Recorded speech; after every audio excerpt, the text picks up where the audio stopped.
Guys,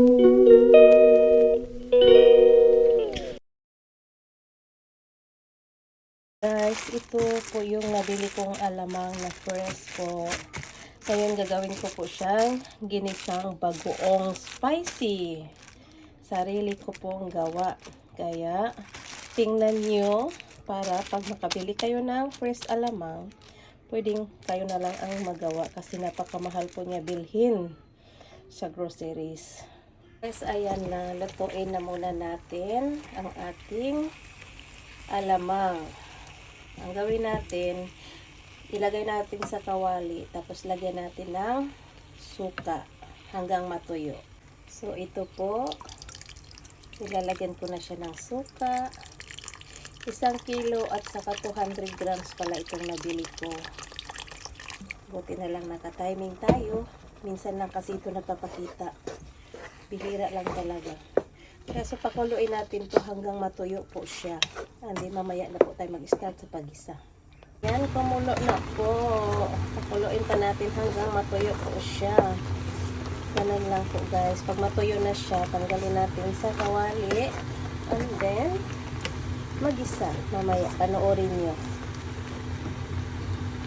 Ayan, medyo matuyo na siya. Pero patuyuin pa talaga natin hanggang mawala yung sabaw niya. Kailangan dry na dry siya bago natin ilipat sa ibang lalagyan para mag-isa naman tayo ng sangkap. So, ayan, medyo nag-dry na siya pero ipa-dry pa talaga natin ng todo na talagang mawawala na yung sabaw niya. I-dry pa natin siya. Kung hindi pa talaga siya totally dry guys kasi may lumalabas pa talaga ang tubig. Kaya kailangan mawala po talaga siya bago natin tanggalin dito. So guys, ayan, nakita niyo, dry na po siya. So, tanggalin ko muna siya dito sa kawali. So guys, ayan, mainit na. So, lagyan ko siya ng garlic oil. Gamihan natin guys kasi masarap. Sobrang ano kasi to. Amoy na garlic talaga. Kaya so ngayon, ang dami ko pong bawang na ilalagay. Ayan, nakita nyo yung bawang guys. Yan po ang ilalagay ni nanay. Kasi masarap maraming bawang talaga guys. Masarap maraming bawang. So ayan, dagdagan pa natin ang ating oil. Ngayon, ilagay ko na yung ating bawang.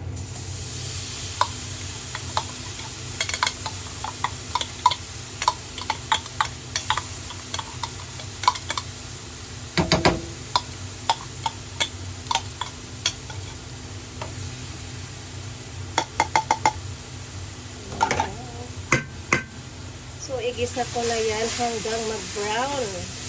Kailangan magiging brown na brown talaga siya, no? Yan na ang kulay ng ating bawang. Nag-brown na po siya.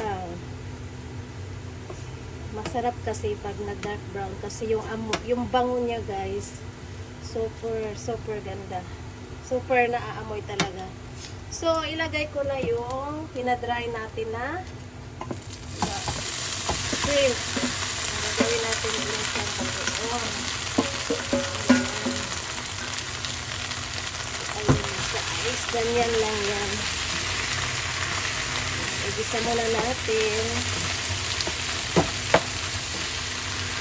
Ikali natin yung ano. Kailangan na-mix natin yung bawang sa. Ay, ang bango niya. Super, yung amoy ng bawang talaga. Tapos yung ginamit ko pang oil is garlic oil pa. Lalong special yung ano natin today. 1 year ulit akong hindi nakagawa nito. Kasi by season lang kasi yung shrimp. So guys, ngayon, ang isunod ko naman is yung ating suka. Nalagyan natin ng suka. Kayo na pong bahala magtansya. Kasi ako po, pag nagluluto ako, tansya-tansya lang po talaga.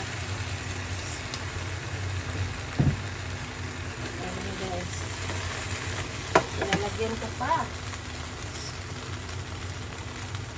Kasi 1 kilo kasi ito mahigit.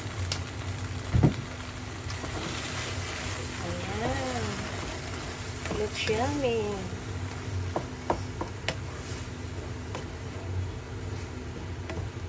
Tapos, lagyan natin ng sugar. Ang nilalagay ko pong sugar guys is yung pure brown na dark sugar talaga. Yung galing talaga sa tubo. Yung napaka-dark niya. Hindi yung ano, yung kalamay talaga guys. Yung kalamay talaga ang nilalagay kong sugar dito. Kasi mas special, mas masarap kasi pure na pure tubo talaga siya, no. Walang mga halong ano, hindi siya hinahaluan ng kung ano-ano. Ayan, damihan po natin yung sugar kasi sobrang alat po niyan. Tapos kayo na pong bahala magtansya kung ano yung panlasa niyo. So ngayon wala akong fresh na ano, na chili, na sili.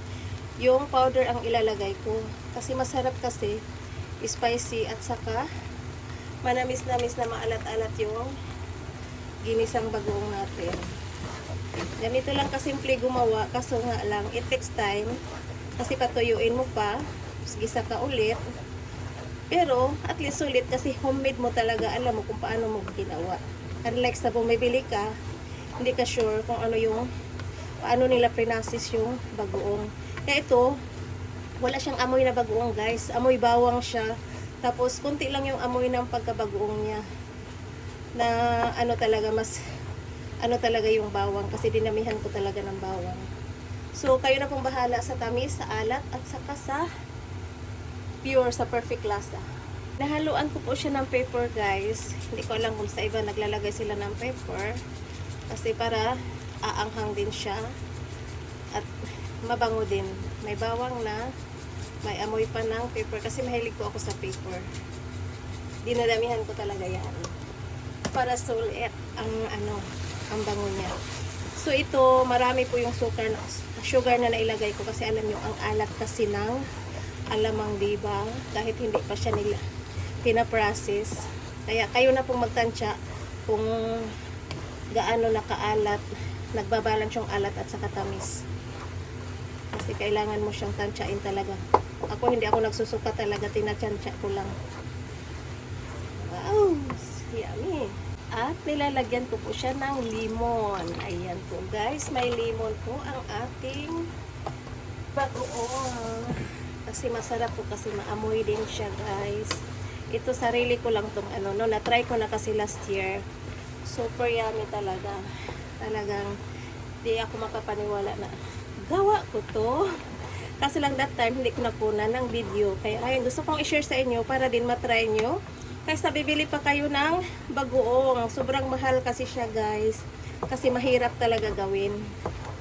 It takes time talaga. Kaya ito, gumagawa ko ng sarili ko. Kasi dito sa Japan, mahal ko mag-order ng bagoong sa Philippine store. So guys, patuyuin ko na lang ng konti. Kaya siya dark na brown kasi yung nilagay ko pong sugar is kalamay. Yung dark na dark, pure brown sugar talaga. Kaya ganyan ang kulay niya. Super, super yummy. So thank you for watching. I-try nyo sa bahay nyo. Mas maganda talaga. Homemade. Kasi alam mong malinis at sigurado ang paggawa mo. At saka alam mo yung lasa. Matansya mo kasi. So guys, salamat sa lahat sa nag-views, sa mga nanonood. So pwede nyo rin siyang pang negosyo.